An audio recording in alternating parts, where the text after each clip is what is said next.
Peut-être je mets ma, oui, je ready Firefox avec avec le prototype. Je, je prépare Firefox avec le prototype. Comme ça, moi, j'avais une question à vous poser. Est-ce que quand je ferme le lead, ça se met sur pause si je le rouvre? On va regarder. D'abord, non, non, non, non, non, non, c'est juste. En fait, le speaker va laisser le laptop ouvert. Ok, non, c'est bon. Là. Ok, ok. Sur le truc, vous balancez le laptop à nouveau. Ok, impeccable.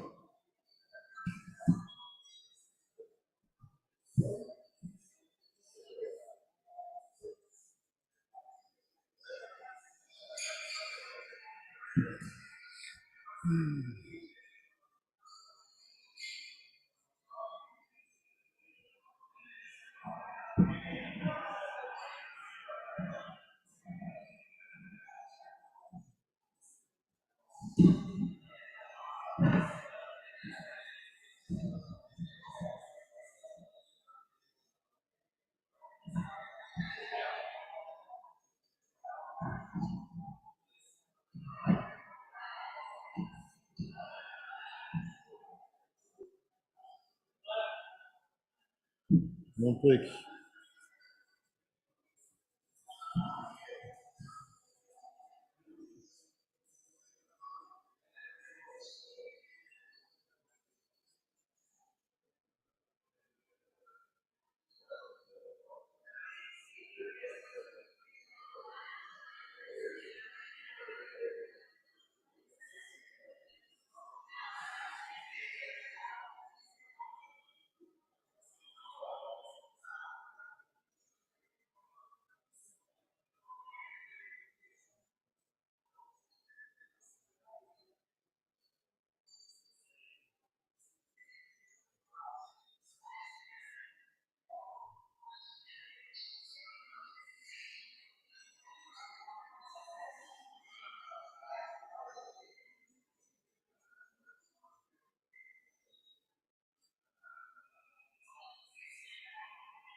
Tu mets ta tranche, je mets ma tranche, je vais voir si ça marche.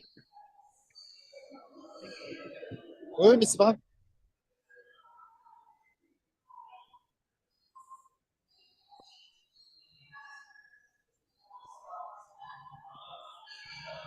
Non, ça va afficher que le.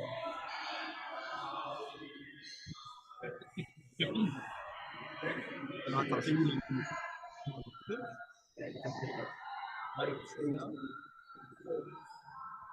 Into, ah, t'as fait green screen? Là,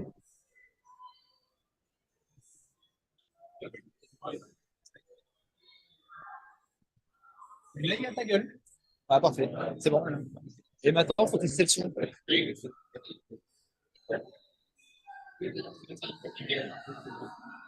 On testera le son plus tard.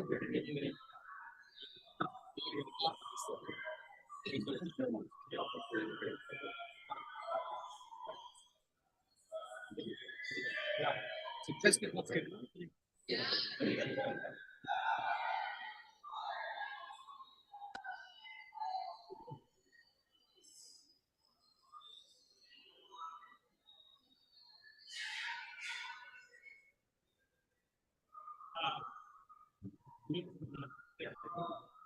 Pour appuyer. Pour appuyer.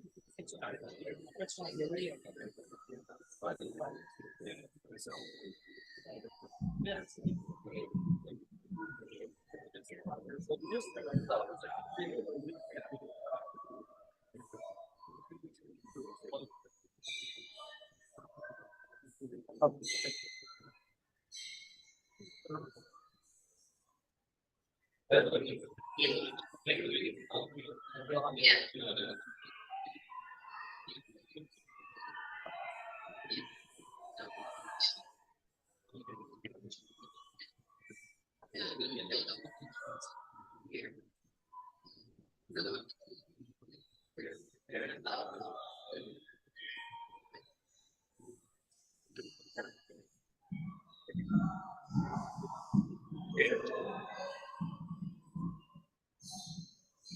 Live demoing. Yeah, well, just scrolling through and make sure it loads all first. This is all story map that, it goes, clicks sideways.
Good morning. If everybody could start making their way back, we can kick off the next session.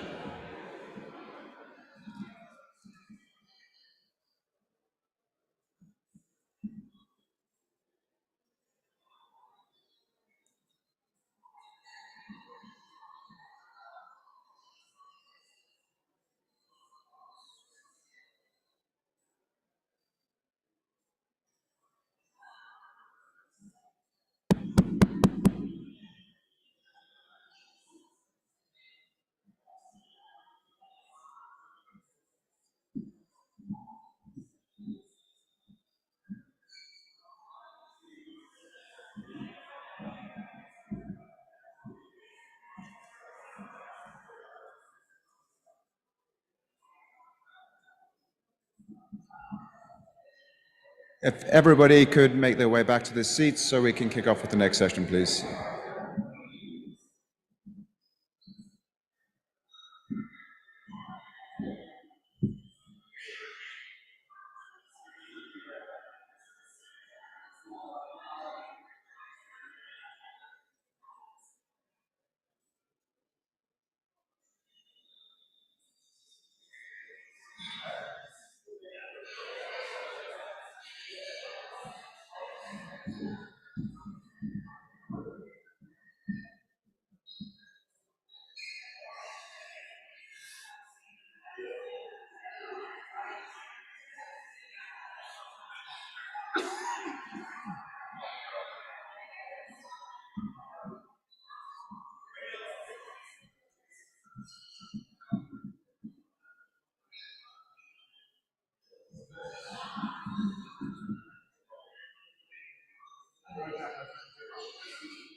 Great.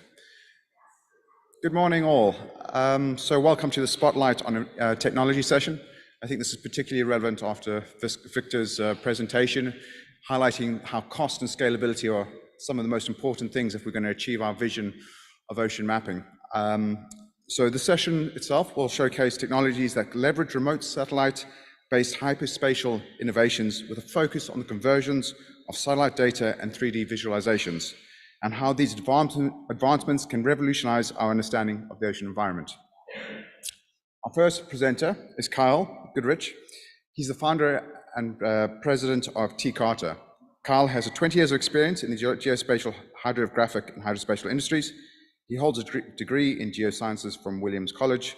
In addition to leading business development at T-Carta, Kyle has been the principal investigator on T-Carta's National Science Foundation Phase 1 and 2 SBI grant, and is passionate about ocean mapping, particularly from space-based systems. Kyle, if you'd like to take the stage.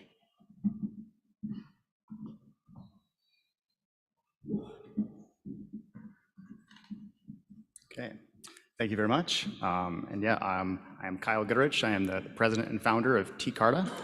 I'm honored and to be amongst the agenda and these esteemed speakers and speaking in such a prestigious environment here. And quite happy to be sharing my company's experience on satellite drive bathymetry. I'm going to be speaking not necessarily on T-Carta's work in satellite drive bathymetry, but how we actually engage in the ocean mapping community to enable them to produce satellite drive bathymetry for themselves.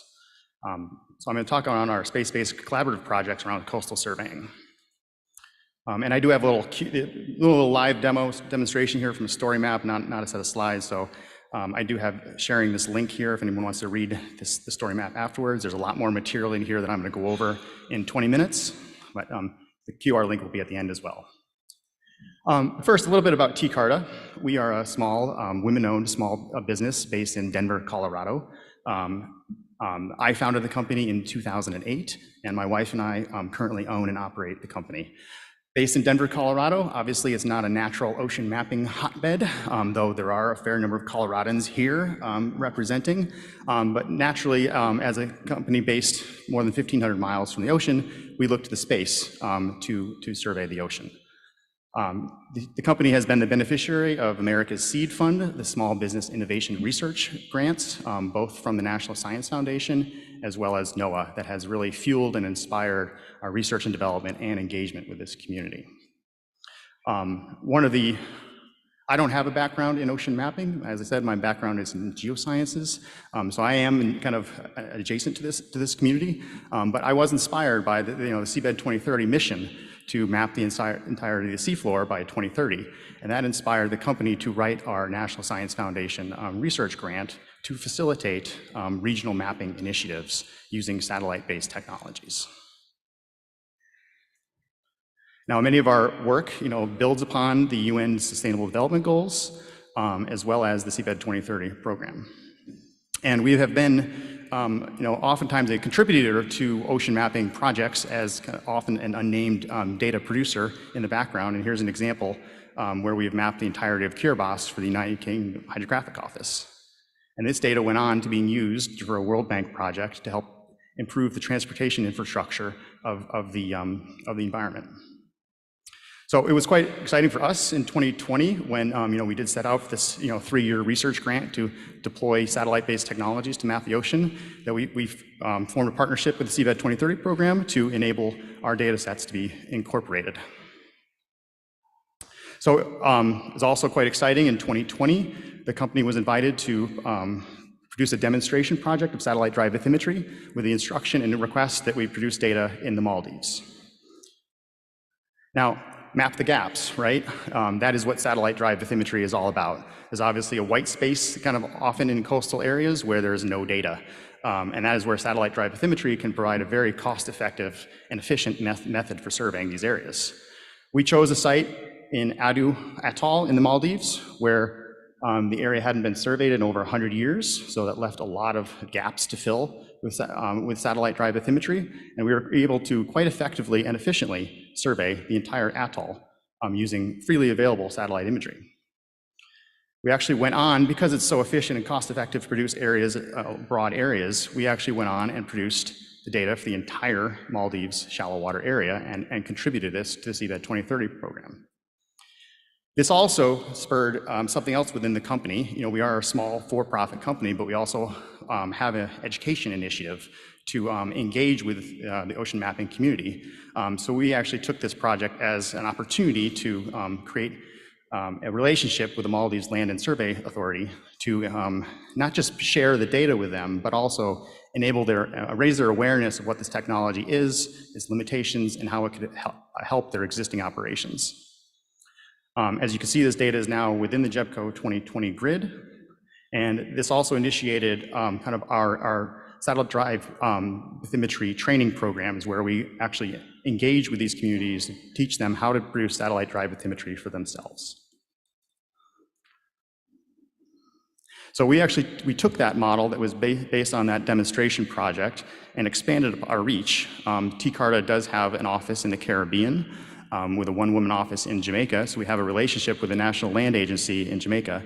So during the height of the pandemic in 2020, 2021, we engaged with the National Land Agency to do a technology demonstration project where we integrated satellite drive bathymetry with their marine survey capabilities.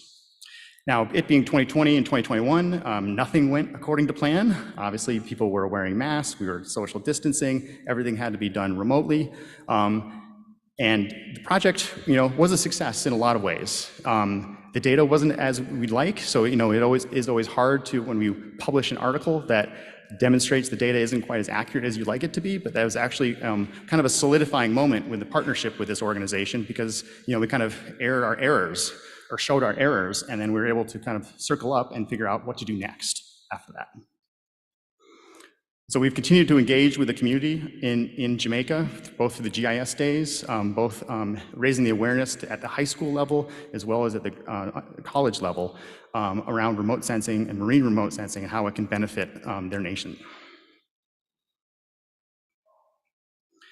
I am going to skip over this section, but this is an area where we engaged with the Mexican Navy and deployed myself and a couple of other of our staff to enable and train the Mexican Navy to produce satellite drive bathymetry to meet their goals of contributing coastal bathymetry to Seabed 2030. We deployed our staff down there to train the Mexican Navy Hydrographic Office to learn the technology of satellite drive bathymetry, and within the course of about 3 days, they were able to produce their own satellite drive bathymetry in their own waters. We did it, and then we left their offices and returned back to Denver and continued on their collaboration and engagement and raising their awareness and capabilities of satellite drive bathymetry through virtual workrooms and workshops and troubleshooting sessions with our subject matter experts, so that they were learning as we were learning how to produce satellite drive bathymetry in their waters. They actually went on to publish some of their results of their own pilot project, where they went out on their own and surveyed using satellite technology remote areas within the Mexican waters to enhance their capabilities and integrate with their maritime survey capabilities. There's a lot more you can read on these slides if you'd like to. But now I'm getting to the two main points that or demonstrations that I want to speak to. We did a follow-on project this year with the Jamaican Land Survey, as well as some work that we did with the academic institutions this year. So it's now 2023. We've now done these technology enablement processes with a number of countries around the world. And in 2023, we engaged with the National Land Agency again, as they had a survey requirement in Port Antonio in Jamaica. So this was a two-way capacity building program. I deployed myself down to meet up with the Jamaican government and went out with a survey vessel with them around the area of Port Antonio, and this was a project in support of a port development project to increase the size of this port and bring in more resources to this location. So, this was an all-source kind of approach. We had a UAV on land, we did ground control, and went out and conducted a multi-beam survey. As I mentioned, this is a two-way capacity building because I've been in the hydrographic space for 20 years, my entire career, and this was my first time out in a boat. I've been doing all of my hydrographic work from shore, from a desktop computer. So I learned an awful lot about the pain points of multi-beam mapping in shallow water areas firsthand for the first time. It was quite a professional development experience for myself. And I was really appreciative of how patient they were with me and my satellite background. As I mentioned, we flew in a UAV, as well as collected high-resolution satellite imagery. So this is a satellite image that I tasked while we were underway. Our survey vessel is in the corner down here. So we're out there. I'm learning how their operations work with a multi-beam sensor, and I'm out there instructing them, hey, the satellite's up there. It's taking an image of us right now.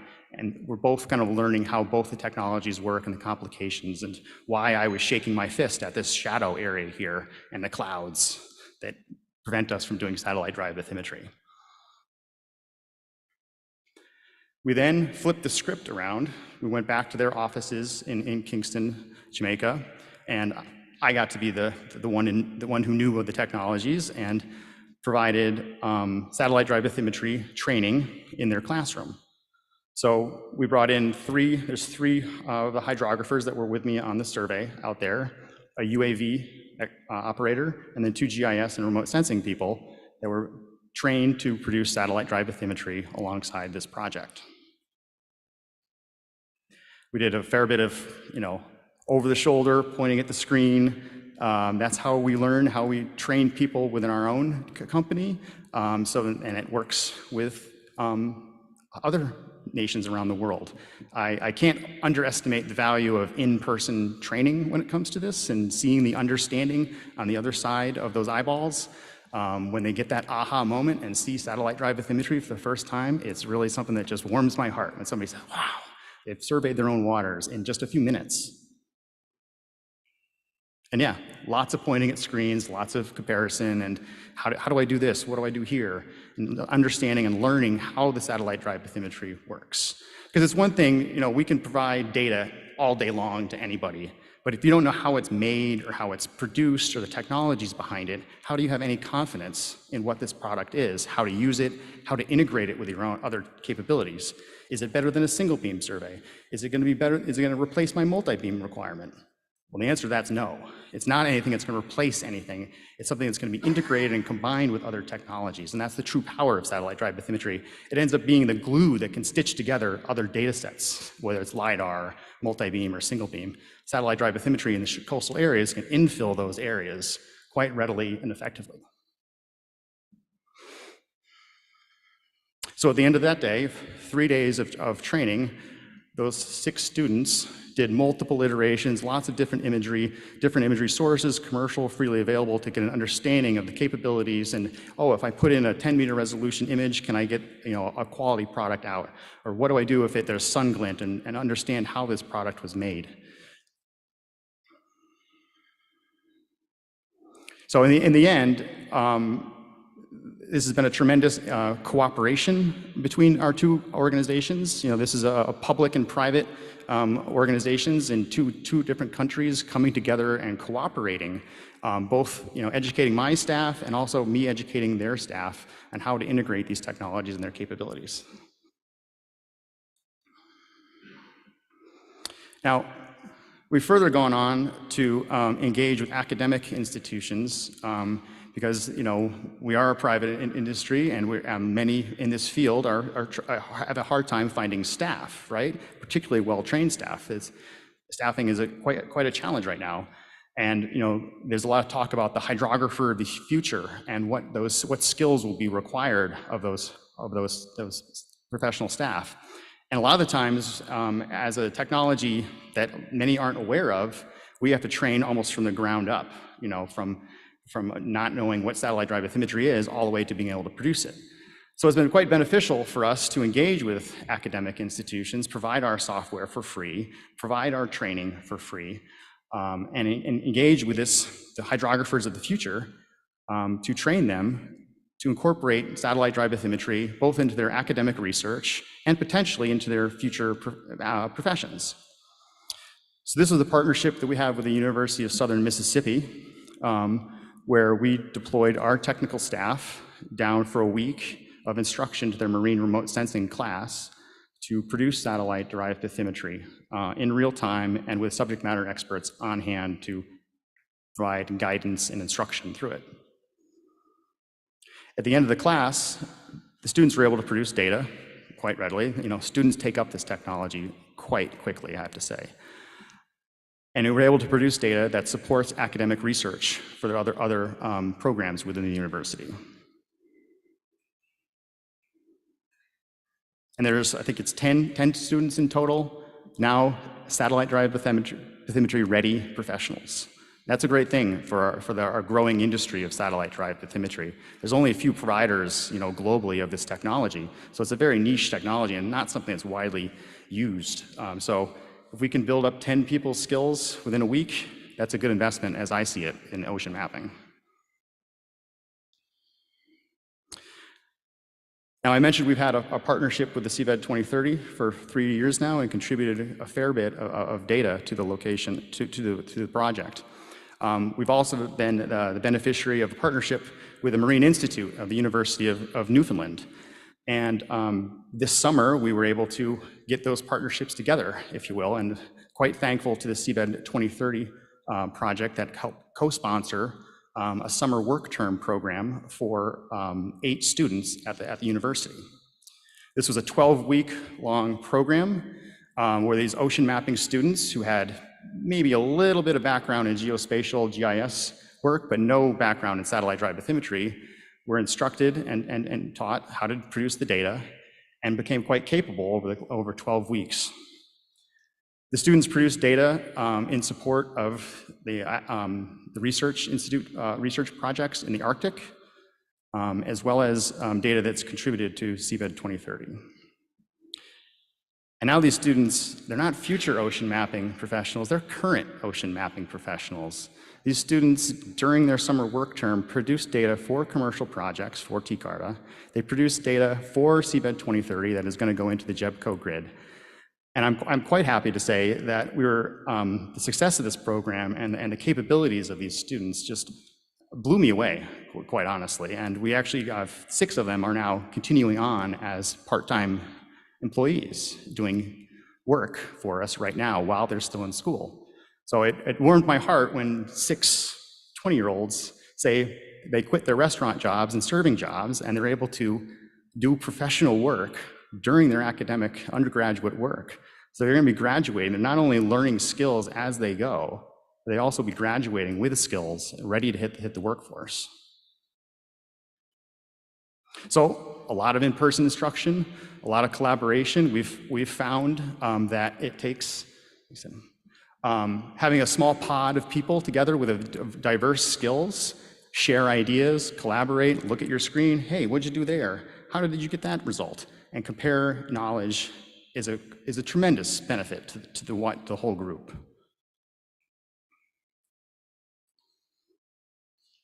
So the students produced data around the entire island of Madagascar, which was all white space on nautical charts. That is a lot of gaps that were mapped by these students. And I'm happy to announce that this Madagascar data has been contributed to the Seabed 2030 through the Atlantic and Indian Ocean Regional Data Center, and it's going to make its way to the JEBCO grid. These are students contributing to ocean mapping while they're still in school. Their work was also done in coordination with research that's done in the Arctic in support of native villages.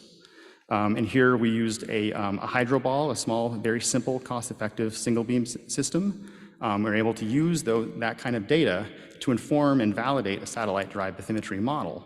So here we are in the Selkirk Islands in the Hudson Bay, just below the Arctic Circle. A whole lot of white space on this map. And we're able to very cost-effectively, and not cost-effectively, this was free, this is donated, data cover the entire shallow water area that was previously unsurveyed. Previously, it was only local knowledge was the way to navigate through here. Now we're able to provide a map, a detailed, up-to-date map from satellite imagery from this summer, very recent.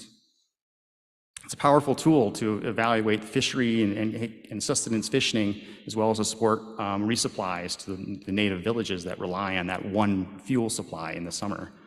And having safe navigation and charting into that area is critical.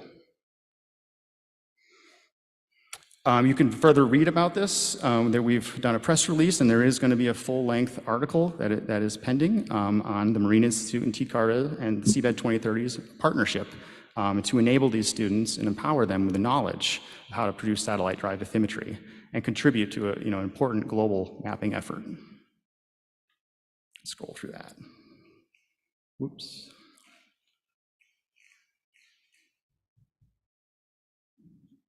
Oh, shoot. Oh, live action, right? I got to try to close out of here. How do I go back? Oh, shoot.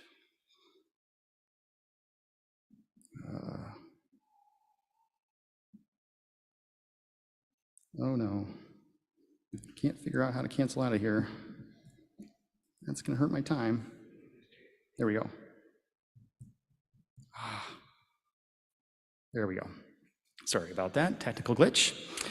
I'm just wrapping up here, Tim. What just happened? Classic, right? Classic. I was nearing the end of the big wow moment, and I gotta, regroup. Will you? Yeah, cut this part out. Some parts just do need to be left on the editing room floor. All right. So as I mentioned, we've contributed sizable data to the Atlantic and Indian Ocean Regional Data Center that has made its way to the Seabed 2030 project. We've also contributed a fair bit of data that was mentioned earlier for the Monaco explorations. Again, we're supporting other research missions and supplied a considerable amount of satellite-derived bathymetry in support of the Monaco explorations work in the Indian Ocean. And here's an example of data that has been contributed to the Seabed 2030 program via that effort in Aldabra in the Seychelles, as well as my favorite white space on a map, which is St. Brandon out in the middle of the Indian Ocean. I didn't even know the place existed until we were tasked with mapping it. The last time this area had been mapped, the chart was published in 1847, and the data was from 1812 to 1820. This is a really old data. It's mostly all white space. A couple of satellite images, one person, a couple of weeks, boom. Complete coverage, well, near complete coverage of the shallow water area in an area that is nearly impossible to get to. And in addition, the Marine Institute students didn't only map Madagascar and Arctic locations. They're from Newfoundland, so we had to map Newfoundland, right? So we mapped the entire coastline of Newfoundland with satellite-derived bathymetry. This was also in support of some of their research projects so that the students can now use this data in their oceanographic work and modeling purposes and that. So this is an asset now provided to the institution to use for future research. And I'm also happy to share today that we are going to be contributing the Solomon Islands. This is one of the largest archipelagos in the world and extremely remote, nearly all white space on a nautical chart. Marine Institute students did this just on the side. It was so easy to do, so effective to do with satellite-derived bathymetry and the technologies that TCART has put into the hands of these students. They produced this in a couple of weeks, and it's now going to be part of Seabed 2030. So, in closing, TCART is a small business based in Denver, Colorado, a long ways from the ocean. I don't have a background in ocean mapping. We're self-funded, apart from some research grants. We could really contribute in a considerable way to this ocean mapping effort. And here's just a list of the countries where TCART's satellite-derived bathymetry has been contributed to Seabed 2030 and incorporated into the JEBCO grid. So that is us as a company and some of our engagement with the ocean mapping community, both the hydrographic offices as well as academic institutions, trying to raise awareness for satellite-derived bathymetry technologies, empower them with the capabilities to produce their own satellite-derived bathymetry so that they can contribute to this global mapping effort, mapping their own waters. And with that, I thank you very much for this opportunity and look forward to any questions that you would have.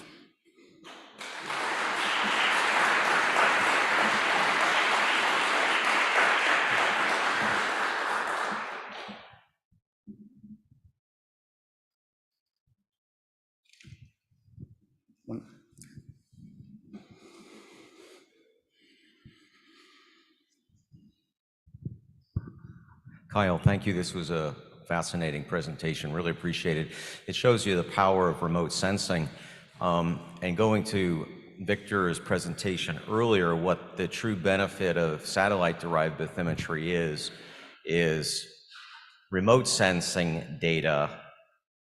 Conducting satellite-derived bathymetry requires no permit from the coastal state. Now, where you are working in conjunction with the coastal state, that partnership is absolutely essential. But it demonstrates some of the idiosyncrasies in international law with regards to the acquisition of data. So remote sense data within the internal waters, territorial waters of a coastal state requires no permissions whatsoever. Could you just address what some of the technical limitations are with regards to depth of the water column, turbidity, and other conditions as to the kind of the maximum extent or reach that SDB may be able to address for mapping the gaps? Thank you. Sure, appreciate those comments, Steve. Yeah, there are obviously satellite drive bathymetry has considerable limitations. And as I mentioned, it's not going to be a replacement for a LiDAR system or a single beam system. The physical limitations of the light being reflected off the seafloor maxes out about 30 meters depths. And that's in ideal conditions. Almost never happens. Generally, I say 20 meters. We're good to about 20 meters water depth. Water turbidity is the biggest killer of satellite-derived bathymetry, apart from clouds and shadows and things like that.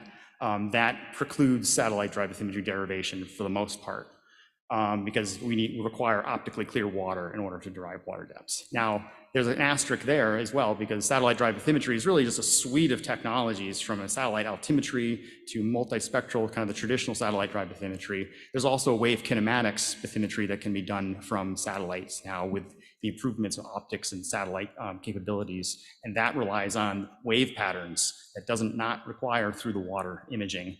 So there are limitations, but there's also some alternatives to address some of those limitations to some degree. But generally, anything with satellite, this work is from 0 to 20 meters. It's kind of the thin strip of data that we're able to produce. And it goes that mentioned Victor, how we can move the needle most, in ocean mapping. Truly coastal mapping isn't really going to move the needle in satellite or in the JEBCO effort. We're not going to get to 50% by doing coastal mapping. It's going to be a few percent just because it's a thin ribbon of data along the shore. But for me, that raises the topic of, well, we need to map where it's most important first. And the coastal areas is obviously where the most human activity, most navigation and hazards and concerns are. So while it might not be the biggest way to move the needle in terms of the percent of the ocean mapped, it might be the most important part of the ocean mapped for us humans and how we interact with the ocean.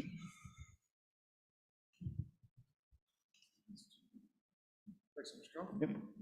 Thank you.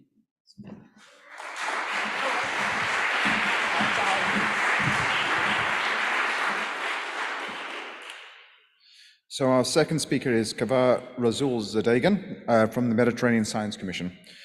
Kaveh is a computer graphics engineer, a programming enthusiast with a strong interest in real-time 3D rendering. According to code profiling, low-level optimization in domains going from scientific research to entertainment. He has skills in identifying the right tools and solution for a given software development need, whether open source or commercial, with an interest in noise functions and various signal processing techniques. Kaveh will be demonstrating the interrogation of remote data. So, thank you, Kaveh.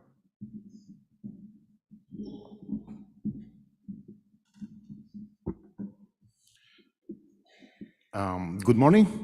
I'm Kaveh Rasool Zadegan, working for the Mediterranean Science Commission, also known as CIASM. First, I would like to thank the organizer of this conference for letting me the opportunity to present this prototype. And I would also like to thank ISO, of course, and in particular, Rear Admiral Luigi Sinapi, as well as Matthias Jones, Dr. Matthias Jones, and also I'm grateful for being here. It's a very interesting. All the talk were really. So what I'm going to show you is an application that is basically using a querying platform in order to remotely download datasets, oceanographic datasets, and map them on top of a 3D visualization scene so that we can compare datasets. And what I would like to bring is that it's the multidisciplinary character of the commission that brought us to not only query data that is related to, for instance, geoscience, but as well all of our 6 committees. So what I'm going to demonstrate now is how to use this software, how it works. So maybe I'm going to switch toward this. There we go. Okay. So First, I'm going to explain how this software is working in terms of querying the dataset. So it's basically a form whereas you can choose the data source.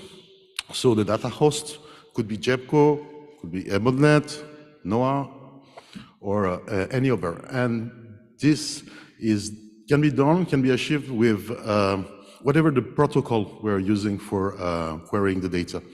So that's one of the problem we have also is that many different data sets are stored,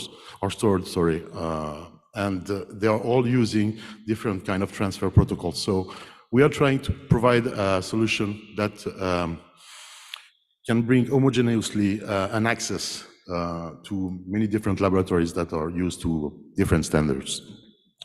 So here, let's start with, I'll put my glass on, otherwise it's gonna be difficult. So you have a parameter toolbox here, and we're gonna deploy one of those parameters, which are basically representing some queries. So here are the parameter groups, because we can group parameters here. So here, what I tried first is to find bathymetric model of the Mediterranean, because CSB is all about Mediterranean and Black Sea. And I used the Emodnet 2020 dataset in order to generate a grid that is going to be used as our 3D base map for the later on parameter I'm gonna superimpose. So back to what I was explaining, here is basically the form. So I'm not gonna use it because on the net, I mean, I was saying that it was not, or maybe risky to use it, but basically it works like that. So here you have the dataset host, so you can have various, sources.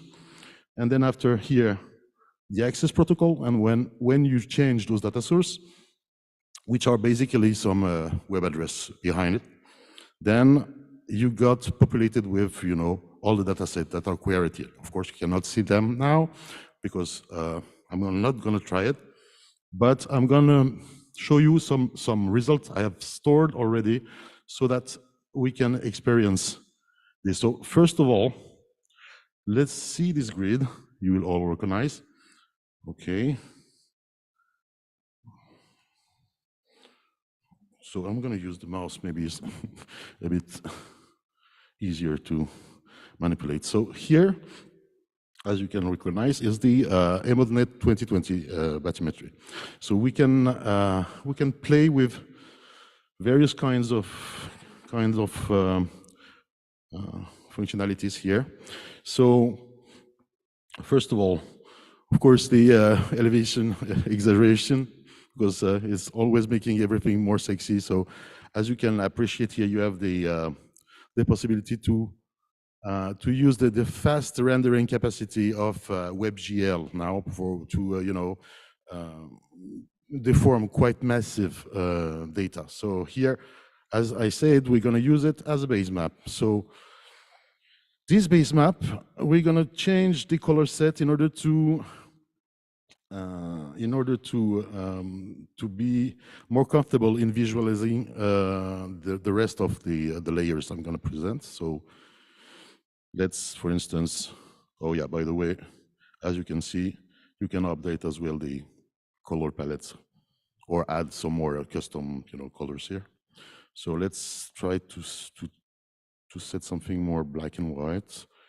Okay, so here now, yeah, what I wanted to open as a parenthesis is that the very first initiatives of CISM was instigated by Prof. Jean Masque that produced the first morphobathymetric map of the Mediterranean Sea in 2007, and the first bathymetric and geotectonic map in 2012. So I really wanted to thank Jean for that, because it was a really huge work he did. Okay, so now, sorry, So now, let's try to map something else. Like for instance, let me see. Sorry. Okay, I'm going to use that better with the mouse, of course. So let's close this. Okay, I'm going to show some geohazard risks related layers under the form of, for instance, the normal foot as is was downloaded from the EMODNet website. So here you have, for instance, normal faults. I could not add all of them because I didn't have enough time, but this software makes it really, really easy to, locate the layers you are interested in and just like convert them and map them directly in 3D inside the interface. So let's see that. Of course, we can barely see, or maybe we can see them a bit here. The features that are actually mapped and also espousing the seafloor. So we can also see from the. Of course, this is a 1080 output, and I was just like the habit to use the.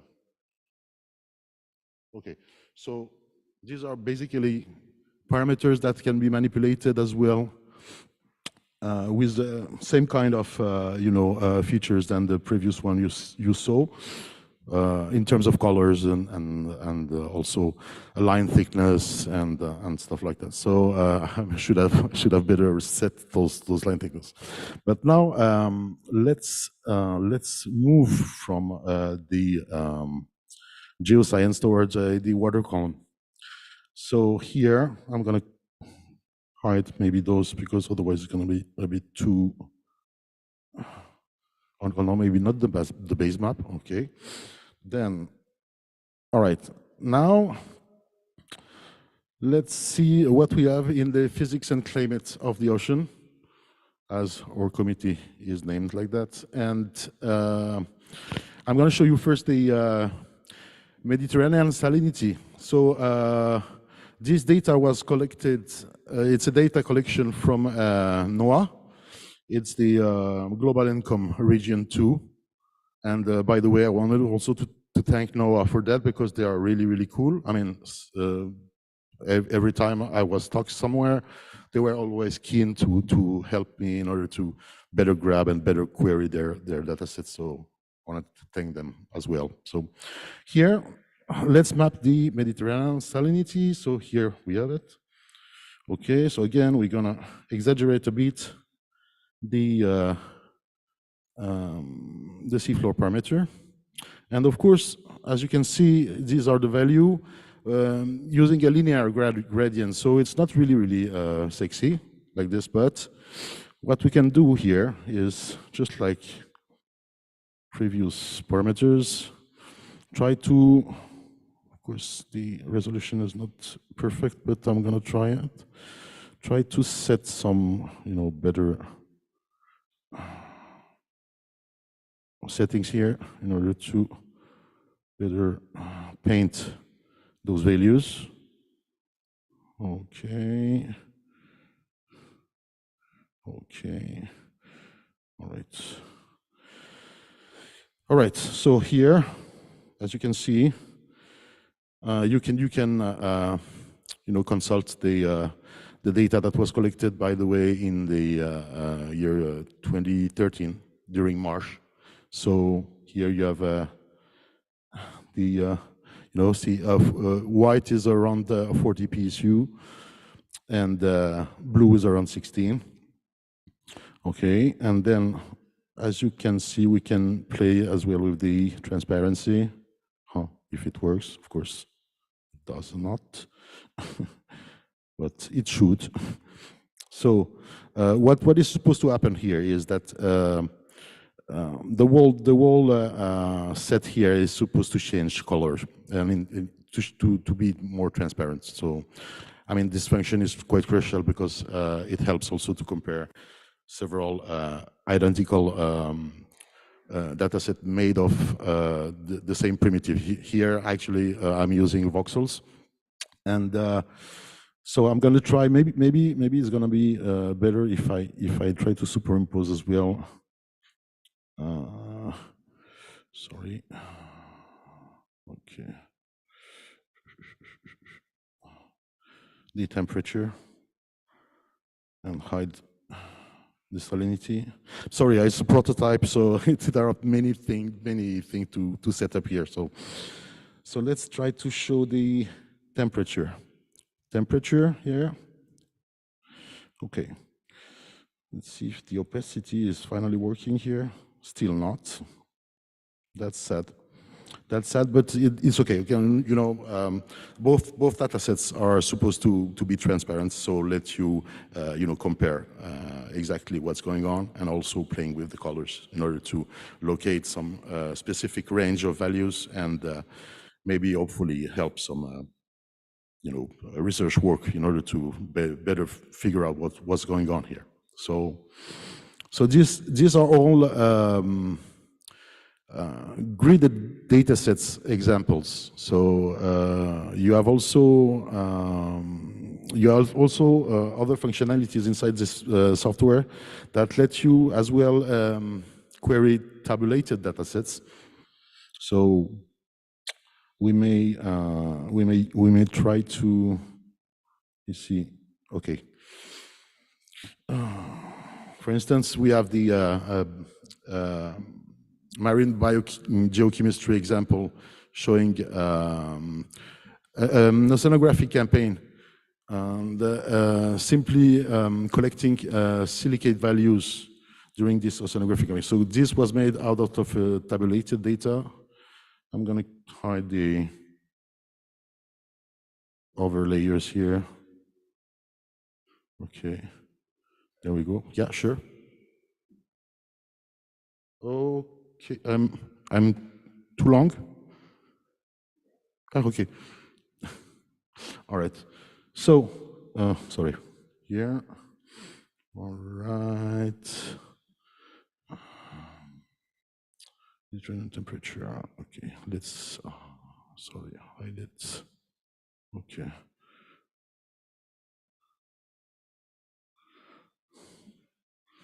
No, I'm not sure what's happening, so I may reload simply the page. Sorry about that. Okay. So.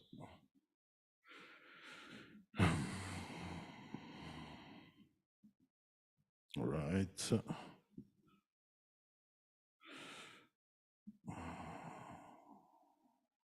Should have done some presets here, but I really didn't have time for it, so.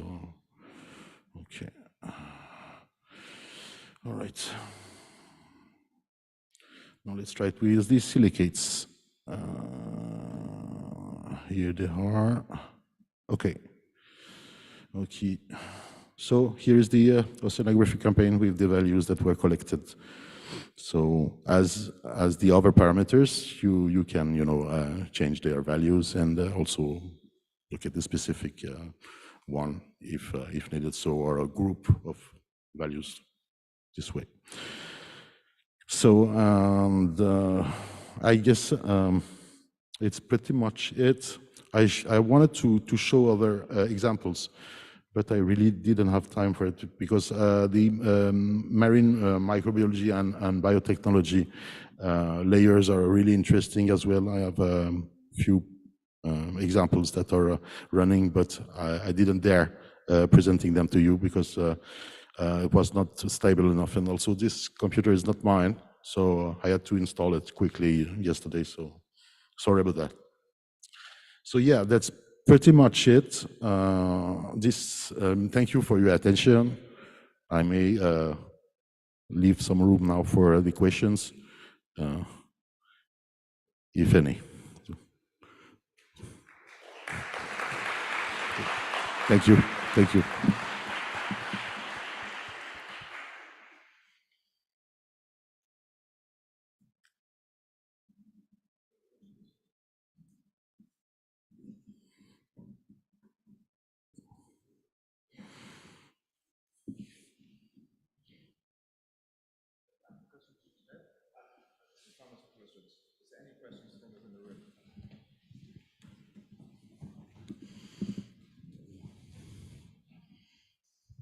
So thank you very much for the presentation. And I would like just to say that the IHO and CISM have a stable and just renovated memorandum of understanding. And I think this is a clear example of what we are saying.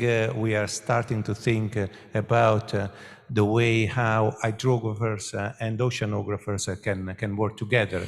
So to put all together in terms of data and have this representation as digital twins of the ocean. I think this prototype that is not anymore a prototype can be used as an example for the scientific community as an example of digital twins of the ocean. Thank you. Thank you for your question. Yes, with a couple of refactoring there, I believe we can provide a working production application quite soon for everybody here to play with it.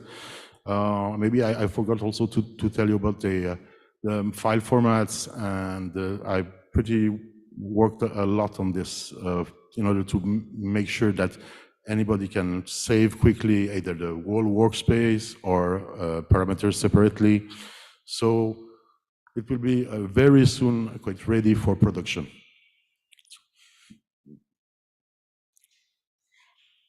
Sorry, I think you actually just answered my question. So the software will be available, publicly available soon? Will be available, sorry? Will the software be publicly available soon?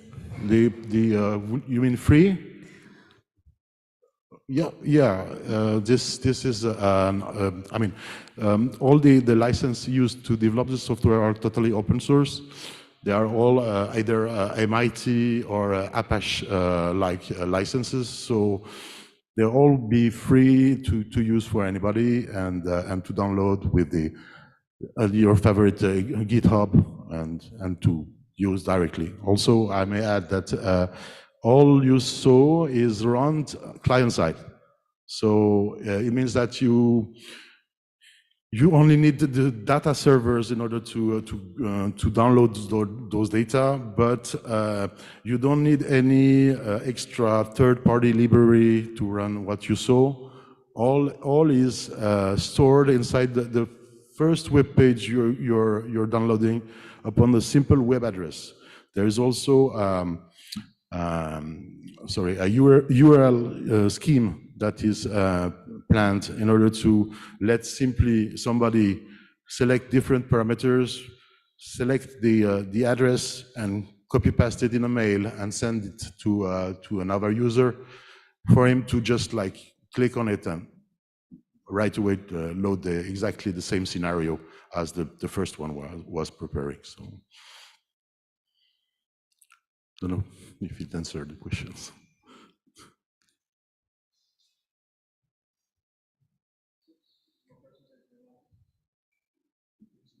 Thank you.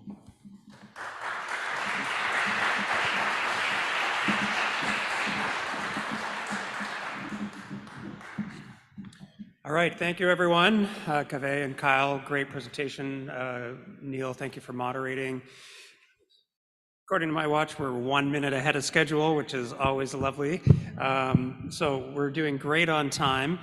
For lunch, you have several options in the area. The Google map behind me shows you. These are approximately 4 to 6 minute walk. I believe it's not over rough terrain or any sort of hills or anything. I think it's pretty close. I'm looking for some local people who can confirm that. I think it's at the same level. So like I said earlier, maybe grab someone who is not in your party and go for lunch with them. I think we'll bring back here right at 1 o'clock. We'll try to get started quickly. And I did want to share one thing, because we often talk in this community about, what we do is like, oh, it's what we would do if the oceans were drained, right? And it got me thinking like, well, why don't the oceans drain? Because there's all these like canyons and trenches and volcanoes. So there's lots of holes in the bottom of the ocean, right? So I had to look up online like, well, why don't the oceans get drained? Because we have seals. All right, let's break for lunch. We'll see you at 1 o'clock.